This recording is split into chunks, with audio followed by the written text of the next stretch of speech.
नमस्कार, स्वागत है आपका डॉक्टर साहिब में और मैं हूं आपके साथ सौम्या राठी। इस वक्त मेरे बगल में बैठे हैं डॉक्टर अमूल्य कुमार सिंह, जो कि काफ़ी जाने माने हड्डियों के सर्जन हैं, हड्डियों के विशेषज्ञ हैं। हड्डियों से जुड़ी किसी भी समस्या के लिए लोग इनके पास ज़रूर से ज़रूर आते हैं, क्योंकि इनकी सलाह को उतना ही महत्वपूर्ण माना जाता है। इसी सिलसिले में आज हम भी डॉक्टर अमूल्य कुमार सिंह के साथ बैठे हैं आपके हड्डियों से जुड़े बेहद आम सवालों की समस्याओं के लिए।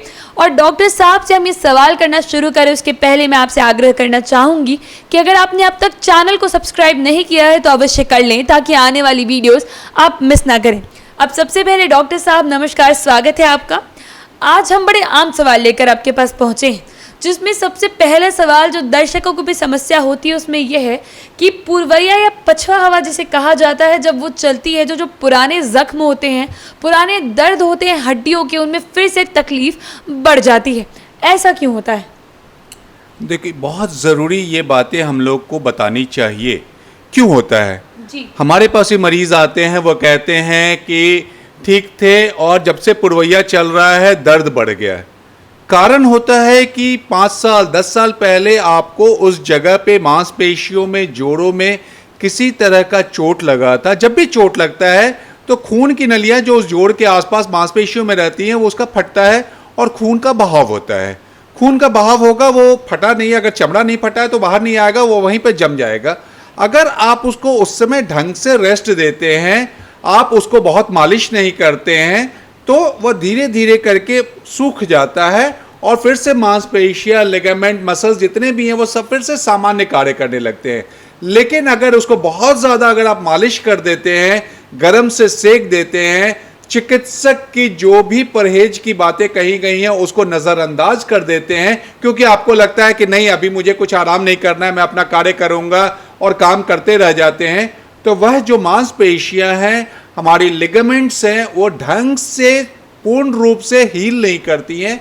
जब हील नहीं करेंगी तब वह पुरानी संरचना जिस तरह भगवान ने उसको बना के भेजा है इस संसार में कार्य करने के लिए, उस संरचना को वह वापस प्राप्त नहीं करती हैं। हमारी लिगामेंट जो है वह 2 तरह से हीलिंग होती है। अगर उसको अच्छे से हीलिंग होगी तो इलास्टिक टिश्यू बनेगी, जो नॉर्मल है वो अपना उसी तरह से खिंचाव और सटने का काम करते रहेंगी। अगर वो ढंग से हीलिंग नहीं होंगी तो फाइब्रस टिश्यू से हीलिंग होगी, और फाइब्रस टिश्यू जब भी बनेगा वह लचकदार नहीं होती है। वही व्यक्ति जो जिस ढंग से दौड़ जाता था अब पहले जैसा नहीं दौड़ेगा, और वह जब फाइब्रस टिश्यू है वहाँ पे जो जोड़ों का बदलाव होता है, जब पुरवैया चलता है, हवा चलती है, उसको वो दर्द होता है और हमेशा यह बहुत लंबे समय तक रहता है। तब भी हम लोग उसको बताते हैं अगर ढंग से फिजियोथेरेपी करे, उस मसल और लिगामेंट को वो ढंग से फिर से ट्रेन करे तो काफ़ी हद तक वो ठीक हो सकता है। अब एक अगला सवाल मैं ये पूछना चाहूँगी, जो खास तौर पर महिलाओं की समस्या है कि कुछ स्पेसिफिक टाइप की जो हील वाली सैंडल्स वो पहनती हैं तो पैर में काफ़ी दर्द होने लगता है। ऐसा क्यों है? हील की जब सैंडल पहनती हैं तो उनका एंकल जो है वह आगे के सामने के तुलना में काफ़ी उठ जाता है। यह हमारा फुट है, अगर ये जो हमारा ये टोज है वो केवल ज़मीन पे टच करे तो ये देखिए ये काफ़ी उठ गया है, बिकॉज 4 इंच 5 इंच की वो हील होती है। जब भी वो हील पहनेंगी और पैर को स्ट्रेट रखना चाहेंगी तो ये पीठ की जो हड्डी है, संरचना है, वह अपना शेप थोड़ा बदलने लगती है। इसलिए लंबे व्यक्ति अगर लंबे समय तक हील पहनते हैं, जो मॉडल हो, फिल्म एक्ट्रेस हो, या आजकल तो मैं बोलूँगा सारी नवयुवतियाँ जितनी भी गर्ल्स हैं वो लंबी हील की जो चप्पल पहनती हैं, उनसे उनके एबनॉर्मल प्रेशर का ट्रांजिशन होता है, जो कि आगे पैर में, टोज में जा सकता है, कमर में जा सकता है, उससे प्रॉब्लम होती है। तो हील पहनने के लिए मैं मना नहीं कर रहा हूँ, आप पहनिए, बहुत लंबे समय तक मत पहनिए। और अगर आपको पीठ में दर्द हो रही है तो उसका उसी समय व्यायाम करना बहुत ज़रूरी है। अब इस वीडियो के लिए सबसे आखिरी और सबसे अहम सवाल मैं आपसे पूछना चाहूँगी कि लोग अक्सर आजकल मॉर्निंग वॉक पे पहले सड़कों पर निकलते थे, अब ट्रेडमिल पे करने लगे हैं। तो ट्रेडमिल पर जब ये रनिंग और वॉकिंग होती है तो किन किन गलतियों से ज़्यादा बचना चाहिए ताकि एंकल को लेकर या पैरों में किसी हड्डी को लेकर कोई ज़्यादा तकलीफ ना हो? ट्रेडमिल का जो भी रुझान आया है वो भारतवर्ष में भी बहुत ज़्यादा बढ़ गया है। स्पेशली ये लॉकडाउन में देखा गया कि जब आउटडोर एक्टिविटीज़ बंद हो गई, मॉर्निंग वॉक पे लोग नहीं जा पा रहे हैं, तो लोग ट्रेडमिल को पहले भी घर में रखे हुए थे, आज और ज़्यादा खरीद के रख लिए हैं और उसमें चलना चाहते हैं।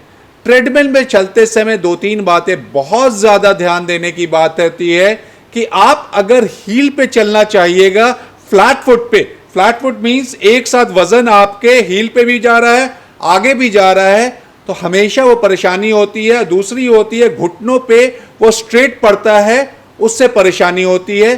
तो आपके हील में, जिसको प्लांटर फैसाइटिस बोलते हैं, कैल्कियस स्पर बोलते हैं, उस तरह का एडी में दर्द होने लगती है और घुटनों में भी ऑस्टियोआर्थराइटिस जो है, घिसने की जो संभावना वो बढ़ जाती है क्योंकि अलग प्रेशर पड़ रहा है।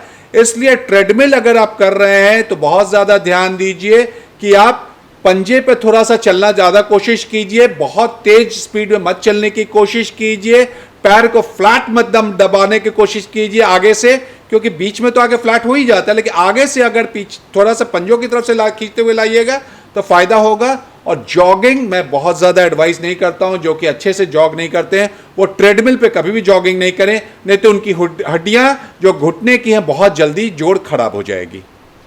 तो सुना आपने कि डॉक्टर साहब किस तरीके से जो आम रोज़मर्रा की ज़िंदगी में हम जो आदतें रखते हैं, जो चीज़ें करते हैं, उन्हें लेकर कितनी महत्वपूर्ण बातें बता रहे हैं। हाई हील से लेकर ट्रेडमिल पर रनिंग तक हमारे घुटनों को, हमारे पैरों की हड्डियों को नुकसान पहुंचा सकता है। इसीलिए ज़रूरी है कि डॉक्टर साहब ने जो कुछ बताया है हम उन बातों का खास ख्याल रखें और साथ ही साथ जो चेंजेस उन्होंने करने के लिए कहे हैं, जिन बातों का खास ख्याल रखने को कहा है, उन चीज़ों को अपनी आदतें बना ले। अब बहुत जल्द मुलाकात होगी डॉक्टर साहिब के अगले एपिसोड में।